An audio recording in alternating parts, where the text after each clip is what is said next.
Shabbat Agadol, Parashat Vaïkra. Alors, on va essayer de soulever un enseignement commun à ces deux événements majeurs. Donc, c'est la dracha de Shabbat Agadol. Shabbat Al-Kol Panim. C'est un Shabbat. Tous les Shabbatot ont quelque chose de grand. On va mettre l'accent sur Parashat Vaïkra et puis essayer de goûter à quelque chose aussi de Shabbat Agadol, la dracha de Shabbat Agadol. Il y a marqué dans le Midrash, un des Midrash les plus cinglants que je connaisse, qui dit l'idée suivante: Vaïkra el Moshe, Kadosh Baruch Hu appelle Moshe Rabbeinu et l'invite à pénétrer donc dans l'Ohel Moed pour s'adresser à lui. De dire le Midrash, Mikan Amru Kol Talmid Chacham Shen Bodat Nevela Tova Emenu, un Talmid Chacham qui n'a pas de date, qui n'a pas de savoir-vivre, qui n'a pas donc d'humilité, qui se permet certaines choses et qui ne sont pas donc des choses, des comportements adéquats à son rang. Nevela Tova Emenu, une Nevela a quelque chose de plus que lui. Phrase cinglante. Le Maguide de Duvno explique que une Nevela est nauséabonde là où elle se trouve. Mais lorsqu'un Talmid Chacham a quelque chose, un manque de savoir-vivre, vu son rang de Talmid Chacham, les lacunes de savoir-vivre qui sont les siennes vont être évoquées beaucoup plus largement. Quand quelqu'un qui n'est pas un Ben Torah, n'est pas un Talmid Chacham, a certaines lacunes, bon, malheureusement classiques. Mais lorsqu'un Talmid Chacham a des lacunes, donc on va parler de sa Torah, on va dire, mais attention, malheureusement, il est comme ci et comme ça. Donc ça veut dire que plus quelqu'un grandit, plus son comportement doit être parfait. Et Talmid Chacham shen bo dat, un Talmid Chacham qui n'a pas de date, qui n'a pas de savoir-vivre, Nevela tova emenu. C'est-à-dire la Nevela, elle est ici nauséabonde, mais là, le Talmid Chacham, malheureusement, le Chilul Shem Shamaim qu'il peut provoqué est beaucoup plus large. Dit le Midrash, Tida lecha sheken, Tseulmad mi Moshe, Avi ha-chochma, Avi ha-nevi, Moshe Rabbeinu, c'est le père de la chochma, le père des Nevi'im, שהוציא ישראל ממצרים, ועל ידו נעשו כמה ניסים במצרים, ונוראות על ים סוף, ועל על ישמי מרום, והוריד תורה מן השמיים, ונתעסק במלאכת המשכן. Moshe Rabbeinu, il aurait pu se permettre de rentrer dans le Mishkan, il est chez lui. Il n'y a rien qui demande à Kadosh Baruch Hu. B'chol beiti ne'emanu. Moshe Rabbeinu, c'est... Donc il aurait pu se permettre de rentrer dans le Mishkan. Non. Lo nichnas lefnei veniftim ad shekara lo. Il ne va rentrer dans le Mishkan que lorsqu'il sera appelé. Chez les Mar veikra el Moshe. Medaber. Moshe Rabbeinu n'ose pas rentrer. Pourtant, c'est un intime. Pourtant, c'est lui, imaginons quelqu'un, il construit une choule. Il a la clé. Il rentre quand il veut. Il est chez lui, c'est je viens de la construire.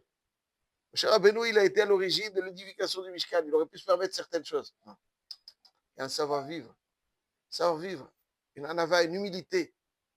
Un date qui caractérise Moshe Rabbeinu. Vaïkra el Moshe. Akadosh Baruch Hu appelle Moshe Rabbeinu.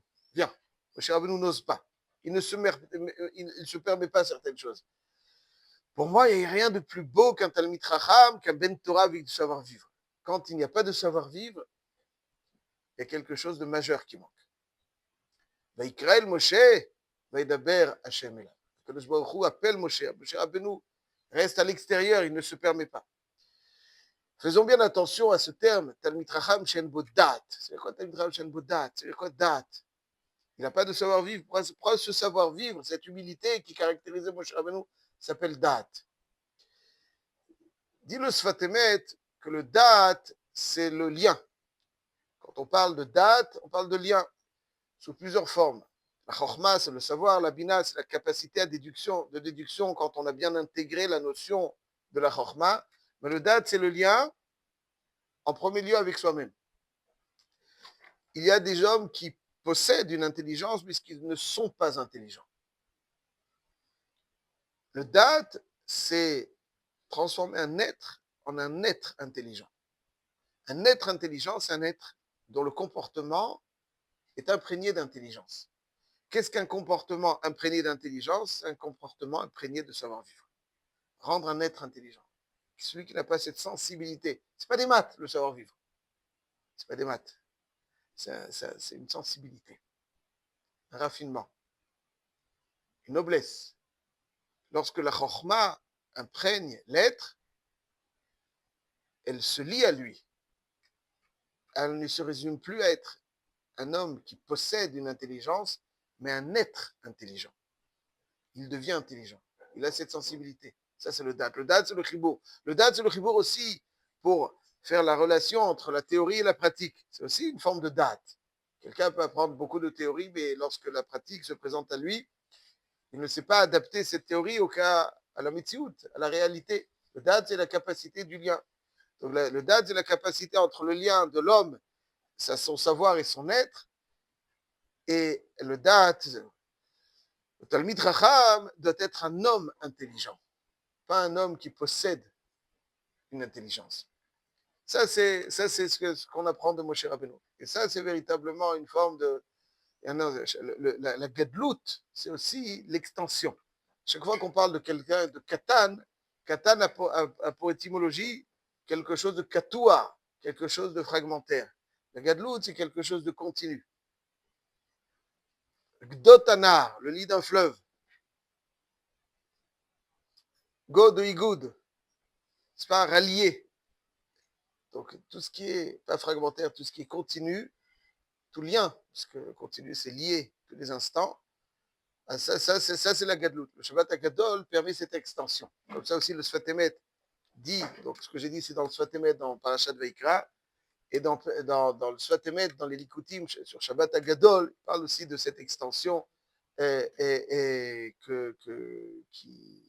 est évoquée et qui est le thème, donc l'un des thèmes de ce Shabbat Agadol. Et donc le dad, c'est l'extension du savoir, le chibour.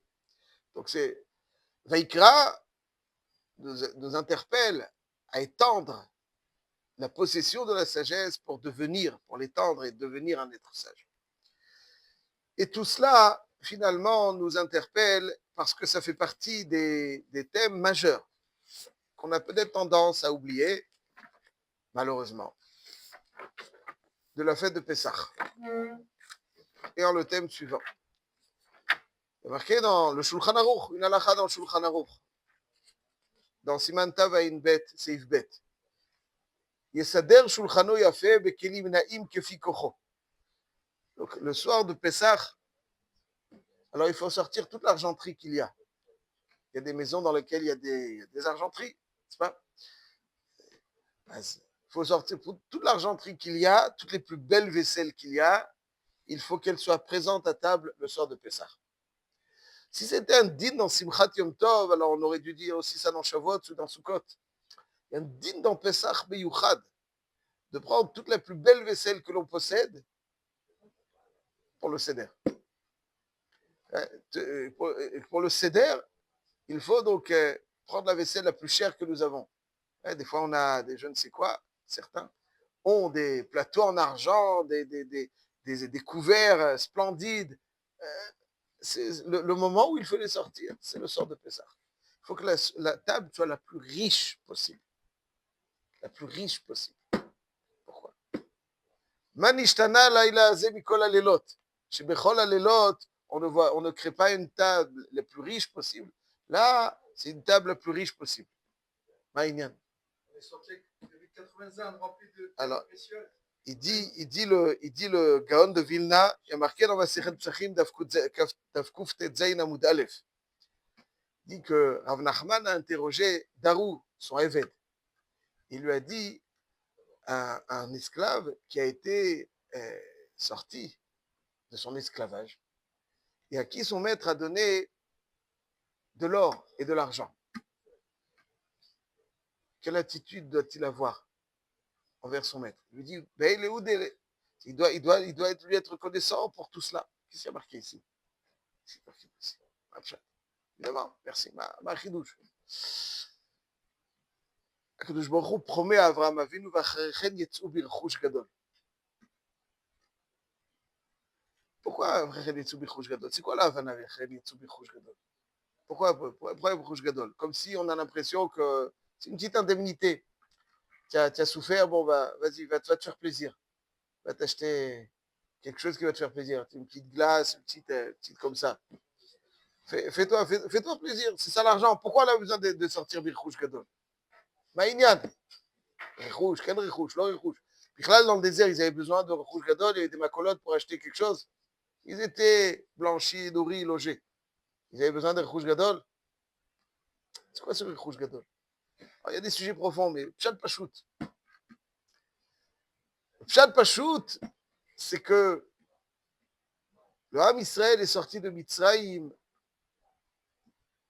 avec un statut d'être prestigieux. C'est cette façon qu'il faut vivre Yetziat Mitzrayim.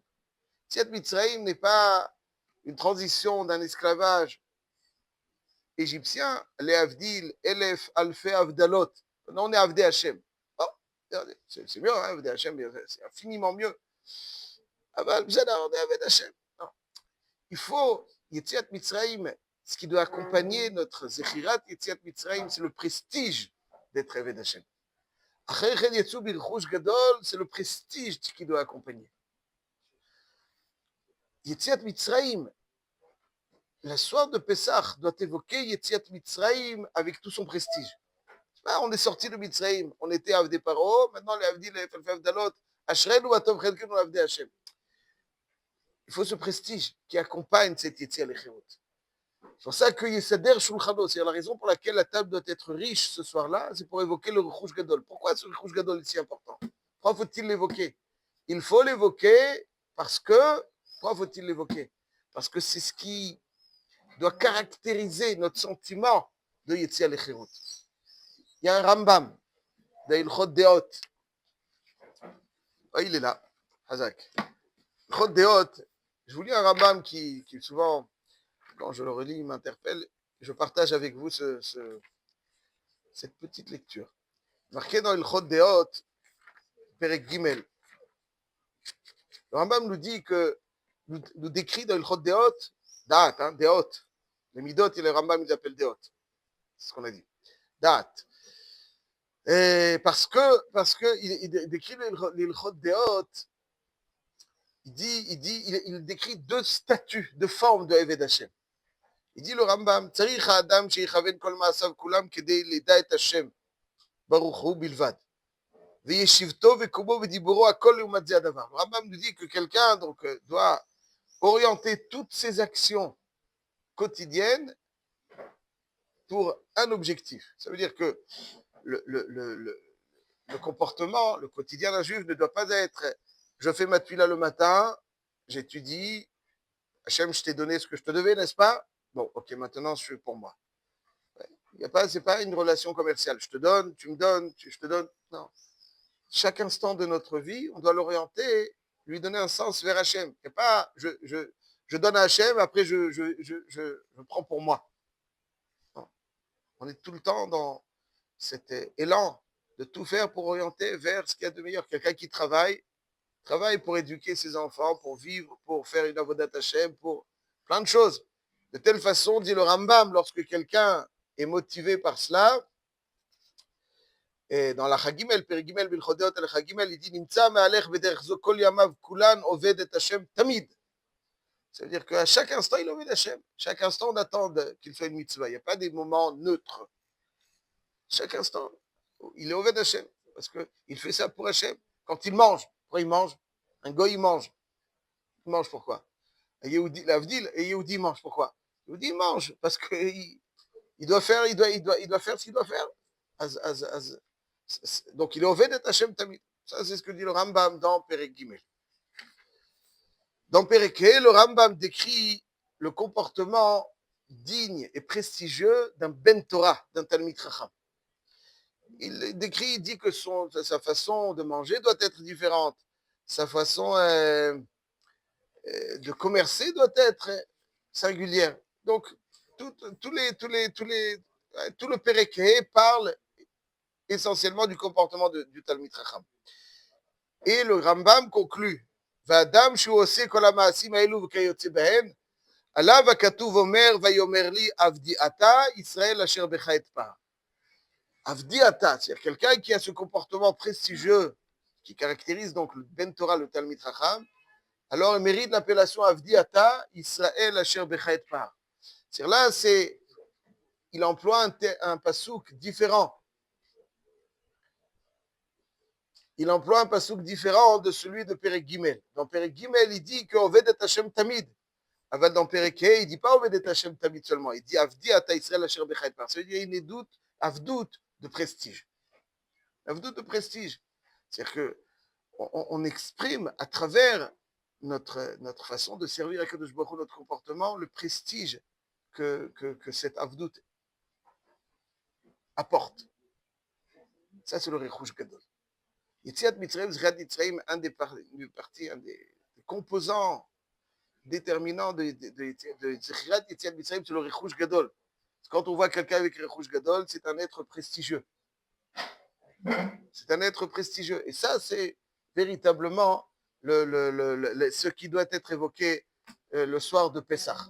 Et ça, c'est le Da'at.